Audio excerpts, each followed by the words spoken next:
my name's Saint Archie. I'm 21 years old, and I'm coming to save the world. So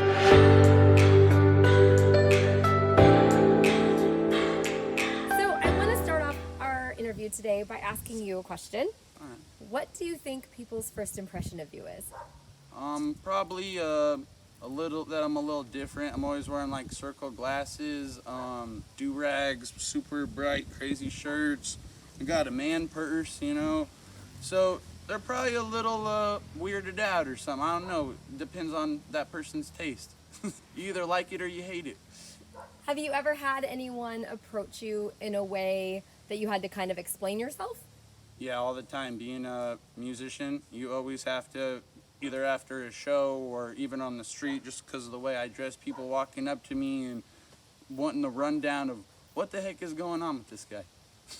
So let's ask, what the heck is going on with this guy? Where are you from, Archie? So I'm from Colorado originally. That's where I grew up from like 1 to 10.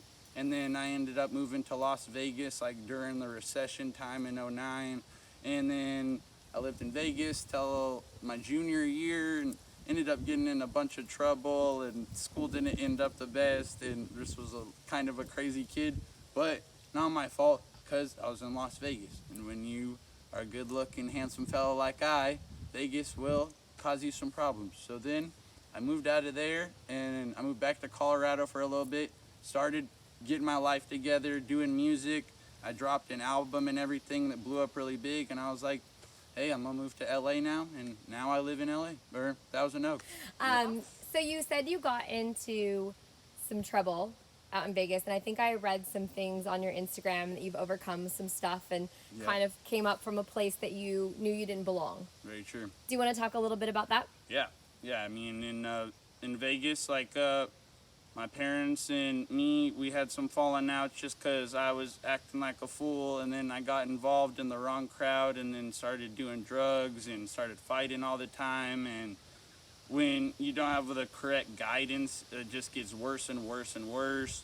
And I ended up like living in like the super bad area and having to sell certain stuff that I didn't want to do and be around people all the time that I didn't want to hang out with because I was just stuck in this environment.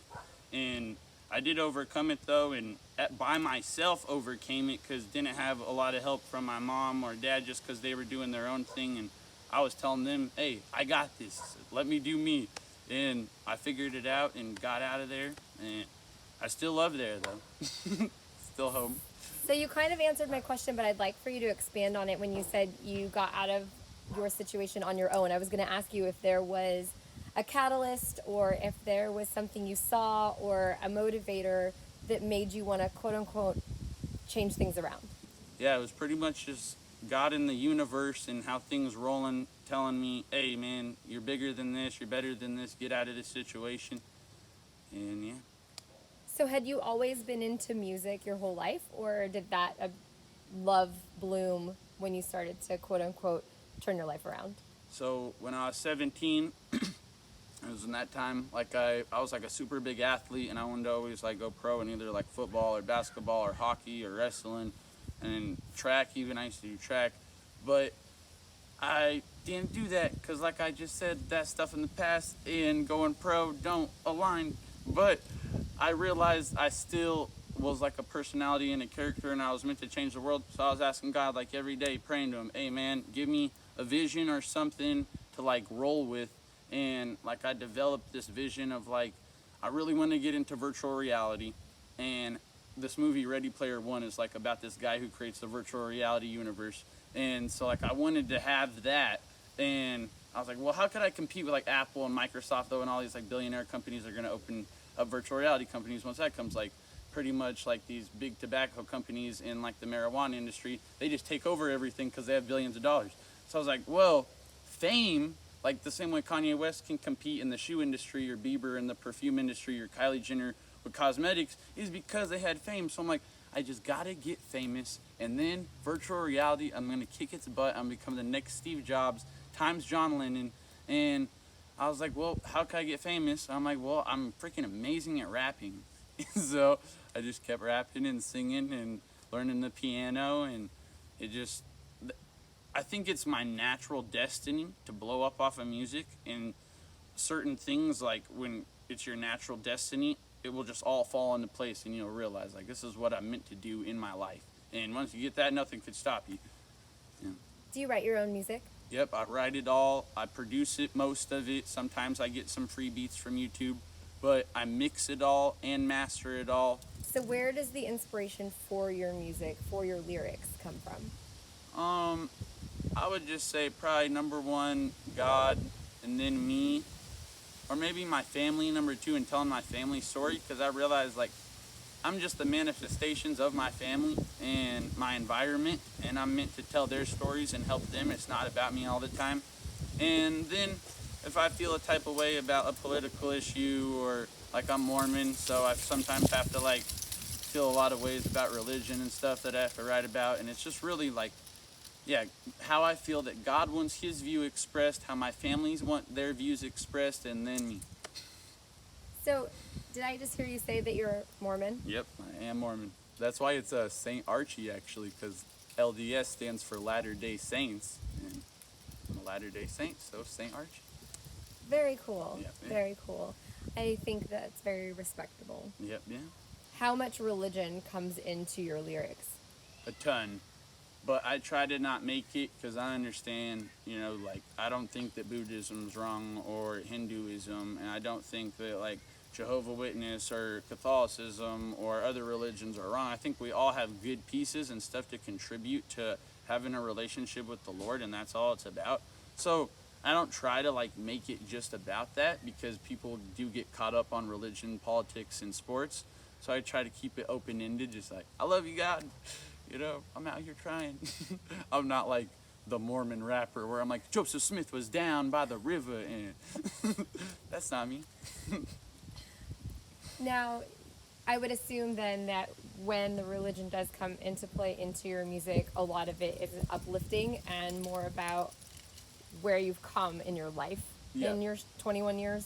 All day, yeah. It's completely positive. It's all trying to be uplifting. I'm not the guy to ever make, like, you might catch me sometimes making some crazy songs, but it's just for the fans, and everybody makes those type of songs. So I rather you get it from me and someone who cares about your kids and the future, rather than someone who's like, burn everything down to the ground, blah, blah, blah. Like, that's not my type of vibe.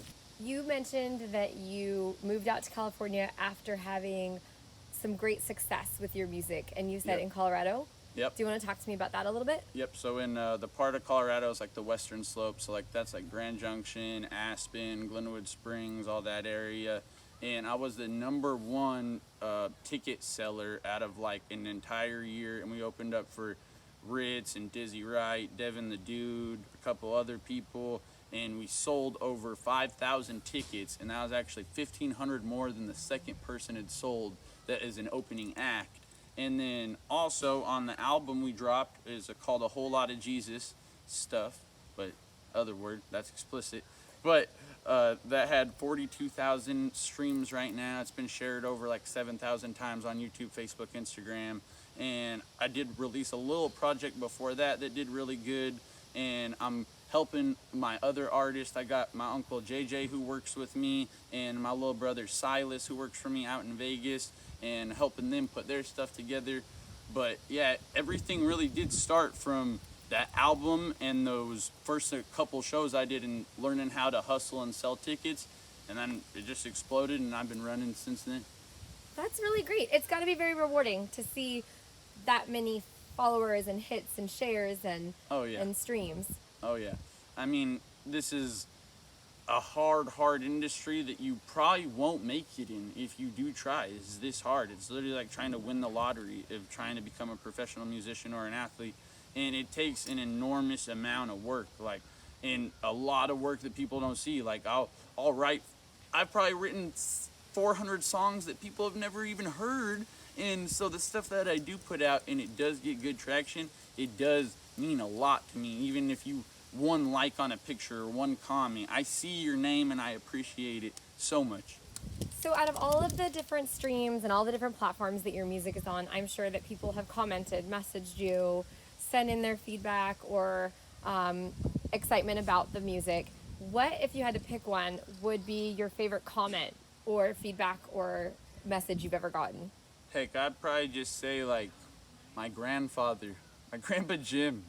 He's like an old Mormon guy. He's really strict. He's really straight laced. He was a cop in Los Angeles for 27 years, a motorcycle cop, and he was he doesn't like rap the most, and he listened and was like, that is really inspiring, and that I see what you're doing, trying to connect people to God who may not have it and certain stuff.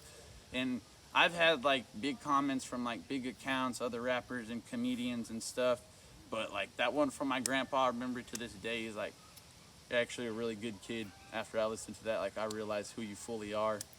And it was a talk, it wasn't even a comment, but it was still a comment made upon the music. But yeah, it was amazing.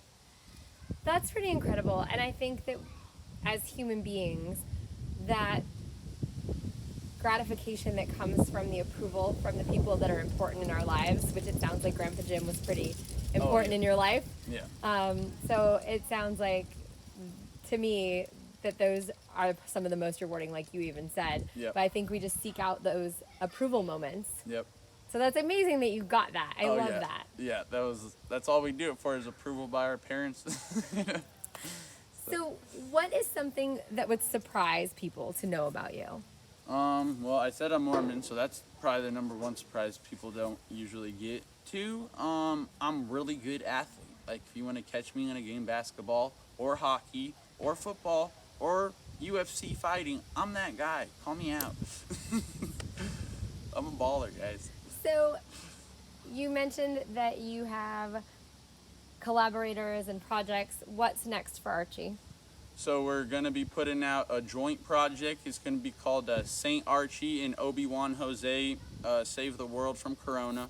We're still working on the title, and we're still working on writing songs for it and everything and getting it together. We got 4 music videos coming up. My artist, I have an artist who signed with me, is my uncle, who's only 2 years older than me though, and his name's Obi-Wan Jose. Look him up. You guys see me share his stuff all the time. Then we have my little brother in Vegas, Ace Gino, aka Silas the King. And hey, brother, we gonna be putting out stuff for you and keep working on my stuff, and just a ton of music and ton of videos are coming. So everybody just be excited. And we got a gang rolling with this time. We're not solo. That's awesome. So my last question. If there's one thing, as people pass you by on the street and you had the opportunity to either hold up a sign or just tell them one thing about Archie, what is it that you would want them to know? Keep Jesus. I end every phone call, actually, with all my friends. I try to get them to end it with blah, blah, blah, love you later, keep Jesus, bye. And what's the meaning of that for you? It's just, to me, if you could keep Jesus, or just keep God, if you're Buddhist or Hindu or whatever, keep a form of higher power and connection to the universe, there's nothing that could stop you.